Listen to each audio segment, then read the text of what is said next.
Waheguru Ji Ka Khalsa, Waheguru Ji Ki Fateh. It's been 3 years since that special day between you and your spouse. Lucky you guys, my mossy don't think I'll never get married. You and your beloved are out on the street shopping when unmarked men arrive in masks, bagging your head with the sack and abducting you off the street in front of your newly bride. This is the case for Jagtar Singh Johal, a UK citizen that is living in Scotland. On October 2017, Jaggi was just 30 years old when he left his home of Dumbarton, Scotland.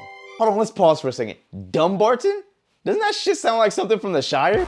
On November 4th, just 1 month later, he was abducted off the streets. Jaggi has been sitting in jails for 5 years now. He's now 35 years old. There's no evidence against him. He's been tortured and he's been forced to sign fake confessions and fake statements. It's just like the Central Park 5 being intimidated to sign things that you don't even agree with. When Jaggi was first abducted, for 10 days, he wasn't allowed to see a lawyer, any family, or any representative from the British government. Now Jagtar Singh faces the death penalty.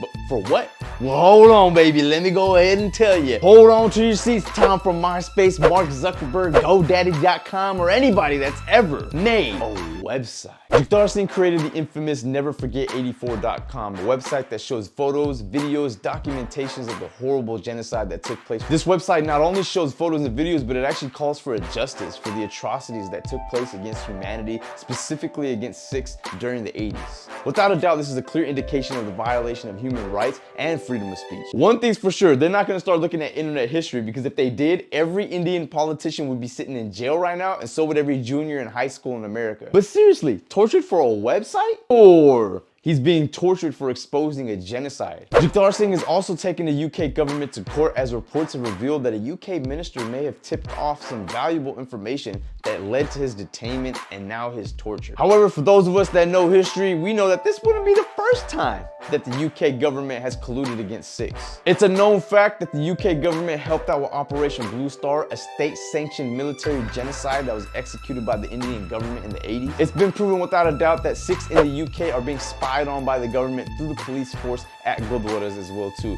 our place of worship. The UK also split Punjab in half, dividing its resources after colonizing it, which caused a genocide that killed millions of Sikhs, Hindus, and Muslims. They stole the famous Kohinoor diamond, but not only did they steal it, they broke it into a bunch of pieces. Idiots. And of course, they kidnapped the Prince of Punjab, Maharaj Dalip Singh, and buried him as a Christian in England. Let's just say I really enjoy watching England crumble on the World Cup every time. You know what I'm saying? I'm not a fan of France either, but you know they were making Napoleon's short ass happy that day. America will tell you first not to mess with the Brits, spill their tea and bail them out of 2 world wars. All the UK is good for is renaming things like crisp and chips and getting clapped by the Germans. In May of 2022, the United Nations, working on arbitrary detentions, declared that Jaggi's detention is arbitrary, or random if you're not trying to fucking learn some SAT words right now. Essentially stating that it lacks a true legal basis. They've also had years to investigate and have come up with zero evidence. There's a discrimination of his Sikh faith and Sikh identity, and Jaggi Singh has been subjected to torture. This is the UN that is saying this. Essentially, the UN is telling India and England, y'all ain't shit. From India's side, all they've done is offer reassurances. I mean, reassurances? What good is a reassurance? That's like when your uncle fixes your car and he's like, koi nahi, gaddi nu chalao. Or like when you're playing Warzone and someone on proximity chat says they're not gonna shoot you. You won't kill me, you swear. You promise you won't kill me. We got you, come on, man. Bro, stop being scared, man, come on. Come on.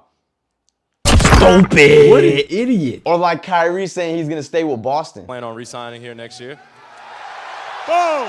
In June 2022, Boris Johnson finally declared that Jaggi's detention was arbitrary. It took the English Trump, who looks like a vanilla zinger, 5 years to acknowledge Jaggi's detainment. When it pertains to the court system in India, every time a hearing is about to take place and Jaggi's finally able to have something happen, the judge is always on leave or on vacation, or there's some excuse. This in turn has caused a delay in his trial for years. It's almost like the judge borrowed 20 bucks from Jaggi and now he's just ghosting him and he doesn't want to see him. Here he's being held without a trial, without evidence, and has been tortured. And you can take the account from Jaggi himself by looking at these letters right here. What's crazy is we're finding more proof about him being tortured and things that happened in '84 than anything they could actually formulate against him. All of this just for exposing the truth about a genocide that took place in the 80s. Sounds like somebody's scared about the truth coming out. And that begs the question, why exactly are they going after Jaggi Singh? It's just a website, right? Well, in my opinion, there's a much deeper message at work. Jaggi Singh is being used as the example for all modern day Sikh activists and anybody in the next Sikh generation situation. That if you speak up and you talk about the things that have happened to your people, this is what can happen to you. But in reality, all this is gonna do is bring more awareness to 84. Why could someone like Jaggi cause such a commotion that the Indian government is willing to violate his human rights? Must be worried about something. If you bury one of us, 100 of us will grow. You can jail a revolutionary, but you cannot jail the revolution. So free Jaggi now. Let's get more people talking about him and talking about people like Cyrus, who we mentioned in the last video. He's going through the same thing, but on American soil. It's outrageous. We will be knocking on the door of almost 1900 days of Jaggi being detained without evidence, without anything against him, and he's being tortured during this time. I ask humbly to everybody to not forget about Jaggi, educate the people around you. That way the pressure can be applied to release him. That way, going forward, for the future people that will be in these situations like Jaggi Singh or Cyrus Gray, we can start to prevent these things from happening to them too. So Jaggi, my brother, we have not forgotten about you. No, there's a million cases that are similar to Jaggi Singh. There's a million cases similar to Cyrus Gray. It's up to us to educate ourselves,